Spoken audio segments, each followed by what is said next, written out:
श्री कृष्ण की कहानी को जानने के लिए हमें जानना होगा राजा उग्रसेन को। राजा उग्रसेन जो बहुत ही धर्मावलंबी थे, धर्म को मानने वाले थे, बहुत ही पूजा पाठ पवित्र भावनाएं थी। वे अपने धन को धार्मिक व्यक्तियों में बांटते थे, मंदिरों में दान दक्षिणा करते थे। एक पुत्र कंस और पुत्री देवकी। कहते हैं जब माता पिता पवित्र होते हैं तो उनकी संतान भी पवित्र ही होती है, लेकिन यहाँ ऐसा नहीं था। देवकी जितने शालीन, जितनी नम्र, जितनी शीतल थी, कंस उतना ही दुराचारी था। उसे बिल्कुल पसंद नहीं था कि उसके पिता अपने धन को इस तरह से दान करें।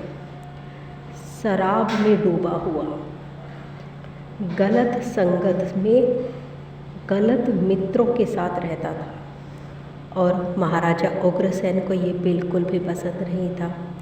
उन्होंने कंस को समझाने का कई बार प्रयत्न किया, लेकिन बदले में कंस ने अपने ही पिता को अपने कुछ दुराचारी मित्रों के साथ मिलकर जेल में डाल दिया। उधर देवकी का विवाह वासुदेव जी के साथ हुआ।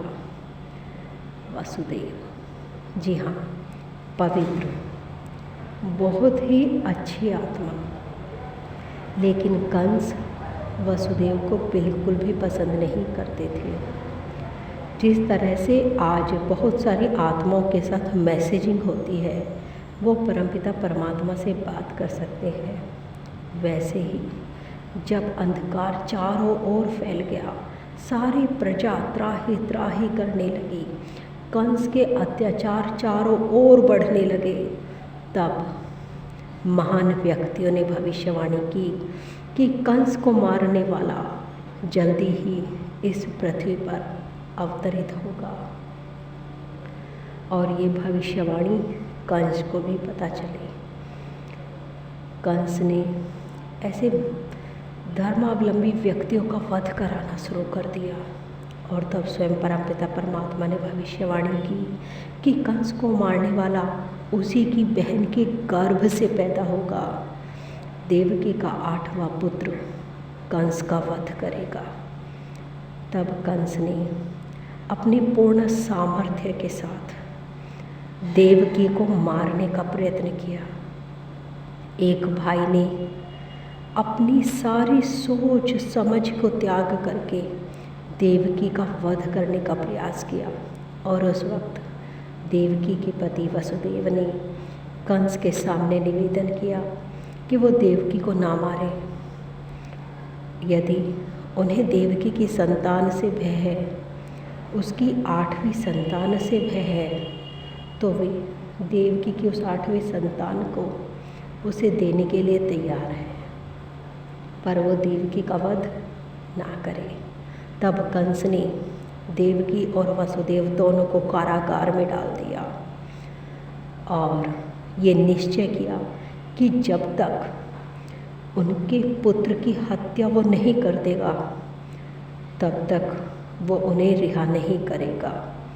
वचन था कि केवल देवकी के 8वें पुत्र का वध किया जाएगा, लेकिन कंस का डर बढ़ने लगा। उसने सोचा कि भगवान श्री हरि नारायण की किस बात में जाने क्या अर्थ है। उन्होंने कहा है 8वां पुत्र, लेकिन यदि मैंने 8वें पुत्र की हत्या कर दी और उसके बाद नारायण ने अपनी कोई बात झुठलाते हुए देवकी के किसी और पुत्र के रूप में जन्म ले लिया, तो कंस का डर बढ़ने लगा।